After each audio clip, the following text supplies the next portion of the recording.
আসসালামু আলাইকুম। এগ্রিকালচার বাংলার আরো একটি ভিডিওতে সবাইকে শুভেচ্ছা।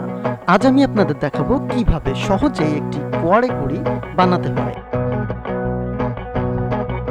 এই ঘুড়ি বানাতে আমাদের প্রয়োজন হবে পাতলা লম্বা ফাঁপযুক্ত যে কোনো বাঁশের 9টি চটা বা কাঠি। এক্ষেত্রে পাকা বাঁশ হলে ঘুড়িটি অনেক পোক্ত হবে। প্রথমে আমাদের ঘুড়ির প্রাথমিক স্ট্রাকচার তৈরি করতে হবে। এজন্য কাঠিগুলো সুন্দরভাবে সাইজ করে রোদে শুকাতে হবে। তারপর আপনার প্রয়োজন অনুযায়ী মাপে কাঠিগুলো কেটে ঠিক এইভাবে সুতা দিয়ে বেঁধে ফেলুন।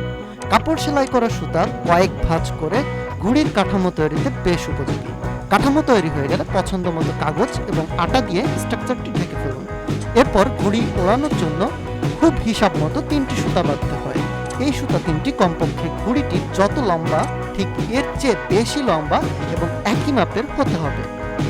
মাঝের 3 নম্বর সুতাটি যত ছোট হবে ঘুড়িতে তত বেশি বাতাস পাবে এবং যত বড় হবে তত কম বাতাস পাবে এবং ঘুড়ি অনেক উঁচুতে উঠবে, কিন্তু এই ক্ষেত্রে সুতা বড় করলে কম বাতাসে সমস্যা হতে পারে এবং বেশি বাতাসে ঘুড়িটি নিয়ন্ত্রণ হারাতে পারে।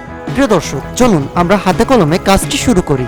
প্রথমে আমাদের কাঠিগুলো পরিষ্কার করব এবং এরপর পরে আমরা স্ট্রাকচারটি বাঁধব। হাতে অনেক কাজ, আবহাওয়া অনুযায়ী আজই হয়তো ঘুড়ি উড়ানোর উপযোগী সুন্দর বাতাস থাকবে, এরপরই হয়তো বৃষ্টি হবে।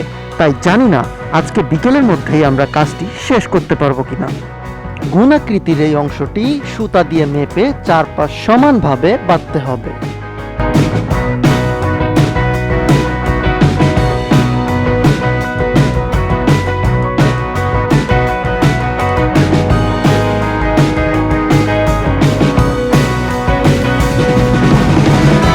আমাদের ঘুড়ির কাঠামো তৈরির কাজ শেষ।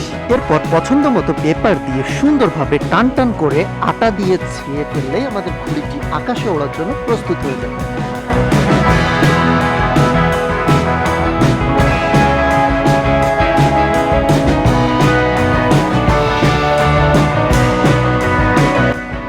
ঘুড়িটি আমরা ছেয়ে ফেলেছি।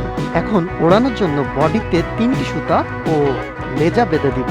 সুতাগুলো খুব সতর্কতার সাথে বাঁধতে হয়, তাই মনোযোগ দিয়ে এই অংশটুকু দেখুন।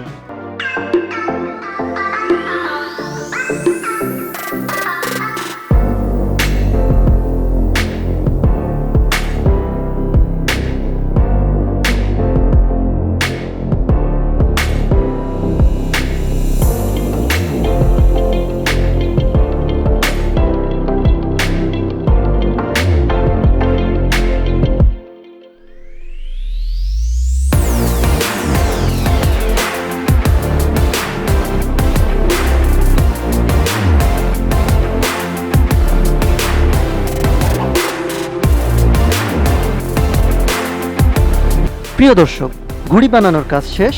আকাশে পর্যাপ্ত বাতাস রয়েছে। এখন আমরা ঘুড়িটি আকাশে ওড়াবো।